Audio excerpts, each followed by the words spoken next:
Hello again, friends and loyal Wolfpack members. Chaos Wolf here, and welcome to newsletter 122. Okay, well, first of all, we got an amazing announcement for our brethren over playing Elite Dangerous on the Xbox. Horizons is coming to Xbox One, and not only are you going to be getting 2.0, but you're going to be getting 2.1 at the same time. So around about the time I think that we're going to be getting 2.1, you are actually going to be getting both 2.0 and 2.1. What it says is you're going to be getting the updates in the second quarter of the year, so roughly about the same time as we should be getting engineers. So that is great. You guys are finally going to be able to come and join us down planetside to join in the fun. But whether or not you're going to be able to have cross-platform where you're going to be able to fly with us, it still remains to be seen. And I somehow don't think that Frontier is going to be supporting that as yet. Next, we're getting even more information about the engineers. We have a picture of another one of the engineers' strongholds. Whether or not this is actually going to be the engineers' base that we've seen previously, but this looks really great. It looks like it's just expanded out of the planet side. And this is something that has been covered in the newsletter. It says that a lot of these bases have been there for a long time. It's just that they have expanded so much, they've actually expanded outside of their subterranean beginnings. So a lot of these places apparently are even smelting their own metals, which is now what they're saying is why they've been spotted. Because it's very hard apparently to hide that from orbit. But we're even asked the question, who are the engineers? It says they are a group, it's an all-encompassing group of people that just want to make things and just keep away from society kind of thing, like a group of misfits almost. And it says they spend their times hidden away tinkering on new gadgets, some of which are even safe for use. And we get another picture, let's have a look at another one of at least part of one of the engineers' bases, and this one has some kind of biodomes. So these are going to be not necessarily biodomes for growing anything, it might be, but it looks like they have atmosphered sections on the planet. So they have domes, atmosphere domes, so whether or not the engineer bases are going to be one of the first few places we're going to be able to walk around is going to be very, very interesting. But the addition of this, especially at this stage, it really kind of gets me curious. We also get a sneak peek of another one of the engineers, Todd the Blaster McQuinn. Apparently he was a hotshot at CQC who decided to retire, get a bunch of his old mates together and start working on modified ship pieces for them. So this is really interesting. It just goes to show that the different people, the different engineers are going to have a lot of different types of backgrounds. And it's not just McQuinn, we have some information about the Dweller as well. It says here that there's not a lot known about him. In fact, he is, apart from the fact he works with criminals. So that's interesting. So apparently in order to go and get access to him, you have to potentially know of a bunch of black markets. Whether for McQuinn, whether or not you need to have a certain rank in CQC in order to unlock him is another thing as well. But we're not really getting into how you go and unlock them at the moment. We're going to do that in a bit. But yes, it's said that the Dweller deals with criminals. So what kind of modifications he's going to offer are kind of interesting to me. Maybe we're going to be able to get more hatchbreaker kind of things from that. Maybe we're going to have different weapon abilities that are going to help you in piracy, maybe, or maybe in smuggling. There are some interesting new little features that I've spotted, at least on the sneak peeks that we've been given. Now, how do we go about getting the attention of these engineers? Well, it's said in the newsletter that the requirements for each of them are very different. Some of them may look into your history to see whether you're a explorer. Perhaps only if you've got a certain rank in exploring will he send out an invite for you to come and find him. Maybe you have to have one for combat, one for trading, I don't know. I have a feeling there's going to be one for each, at least one for each of the different ranks that you can go up. One for combat, one for exploration, one for trading, and one for CQC. I imagine there's going to be one of each of those. I also think there's going to be one for getting up a certain rank in the respective navies. I think that's going to be potentially a way of doing things as well. But everything is to do with reputation. You have to build up a good reputation with them. How exactly we go about doing this is unknown at the moment, beyond the initial attempt of making contact. Although it is said that working with an existing engineer that you know of, they may end up tipping you off about another engineer then in their network. So exactly how it goes, I don't know. I have a feeling it's going to be so many lower, like bottom rung engineers almost. Those are the first ones you make contact with, and then you kind of start branching off into different ones depending on how you work on it. I don't know, this is just pure speculation at the moment. And we're also given a little bit of a sneak peek as to how the art of modifying weapons and with the engineers actually goes and works.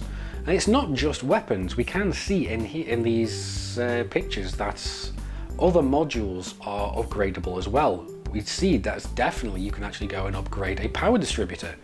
So exactly how that's going to affect the play of the game is going to be very interesting for me.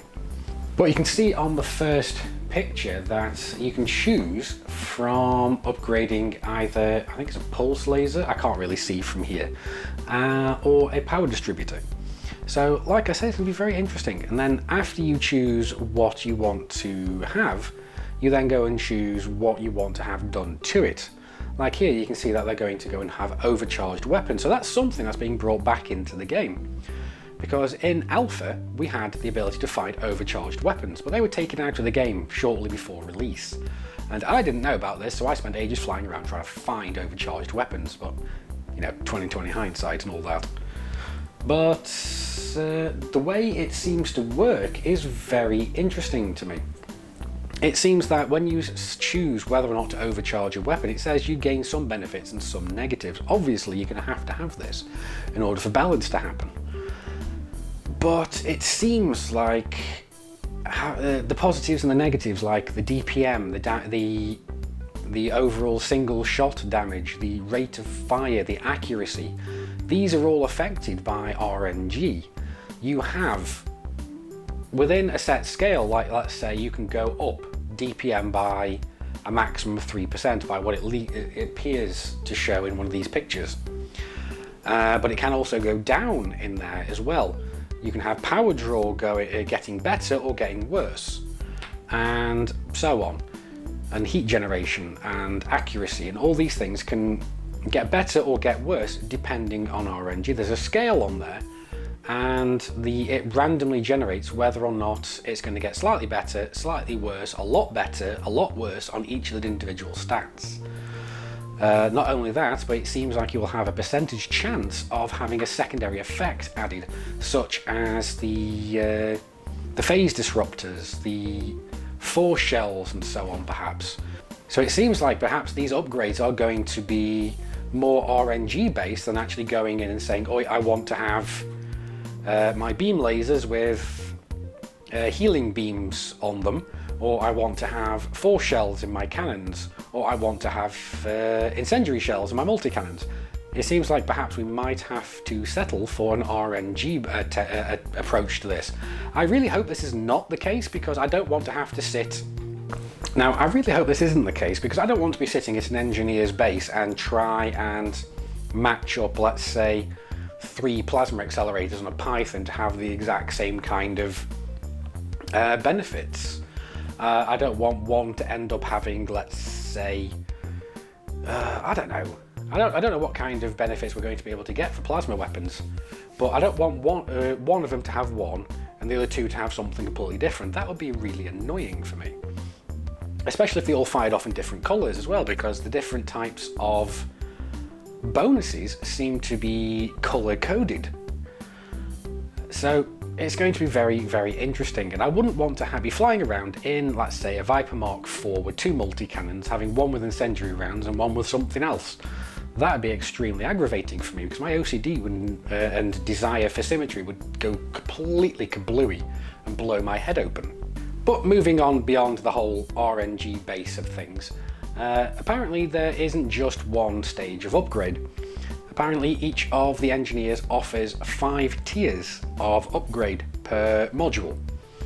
And the more your reputation rises with said engineer, the more and more of these you're going to unlock as time goes on. So when you meet him, you might only be able to do 1 or 2 stages of upgrade on a specific module, but after you've worked with him for a bit, you can probably go all the way up to tier 5, which will make it a lot better. Now, I'm hoping that when you go to the higher tiers, because I imagine the types of materials that you're going to be, well, the amount of materials and the type of materials you're going to be getting are going to be rarer and more needing more of them. So I'd really hope that the margin for things going completely tits up is greatly reduced, so it's not likely going to happen that way. But as I said, we don't know exactly how they're planning to implement it, but I would really hope that they're not going to go a full RNG system on this, because that would be just really infuriating for me. But anyway, I'm reserving judgment until the beta is upon us, which is in about a week or so, hopefully from now. So, what else do the engineers do? It's said that each of the engineers has their own stock of personalised equipment and personally modified equipment. Like apparently Professor Palin actually has corrosion-resistant cargo racks. So if you're going out looking for unknown artifacts, it will go and resist being corroded. So it'll keep everything contained within the cargo rack, so you should stop having your ship being corroded and malfunctioning as you're trying to bring it back into civilized space. And this isn't the only information that I've been getting about the engineers. We've even got another couple of sneak peeks of the different types of weapon upgrades we're going to be getting. The first one is phasing sequence, and what this apparently does is it's designed to bypass shields. So when you're firing these lasers at shields, some of the thermal damage is actually going to bleed through the shield and hit the hull. So you're going to be damaging the shields and the hull at the same time. Now, what ratio this is going to be, I imagine, depends on what class of weapon you're going to be using and what level of upgrade you've had on it done with the engineer, whether it be class 1 to class 5. The next one is emissive munitions. Now, that was a bit of a mouthful to say, and what this is it's a missile that when you fire it and it hits its target, it covers the target in electrons or something, some kind of negatively charged electrons or something that adhere to the hull, making its signature even more noticeable. Now, the only thing that I can think of that this would be useful for is for firing against stealth builds, or whether there's going to be another type of module in the game introduced with engineers that makes your ship less noticeable, less easily targeted. Now, this would be there to go and counteract that, so this would make missiles kind of interesting, but I don't know whether this would be specifically for dumbfire missiles or whether it be for seekers as well, or vice versa. I don't know, but it's very interesting at the very least. Now, that pretty much covers everything in the newsletter. There is a few more bits in there, but obviously you're going to have to go and read them for yourselves because I just can't get through everything myself. But there is one more thing I do want to point out, and that is that on Sunday, the 1st of May, I am going to be joining a bunch of other Elite Dangerous YouTubers on a podcast over with Vindicator Jones.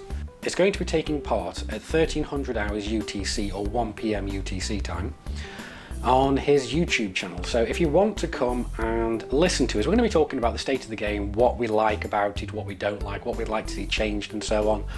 That's what we're going to be talking about. It's the first time we're going to be doing this, and I'll be honest, I'm bricking myself. Now, I'd love it if you guys would happily come along and support me. Obviously, this is going to be on Vindicator Jones's channel, but we're thinking of cycling it every so often, like maybe doing this like once a month or something. We'll see what the turnout is like, so please come and let us know what you think of it. But anyway guys, that's pretty much going to be it for this video. I do hope you've enjoyed it and learned some more about the game. And yes, Xbox One players, you are finally no longer going to be shunned by the PC master race. You are finally going to be able to get Horizons yourselves, and I'm really looking forward to seeing what you guys think of it. I really do hope you've enjoyed the video, guys. If so, please do hit that sexy subscribe button. And anyway guys, I've been Commander Chaos Wolf, you guys have been epic, I will see you soon. And until then, Commanders, keep flying and stay shiny.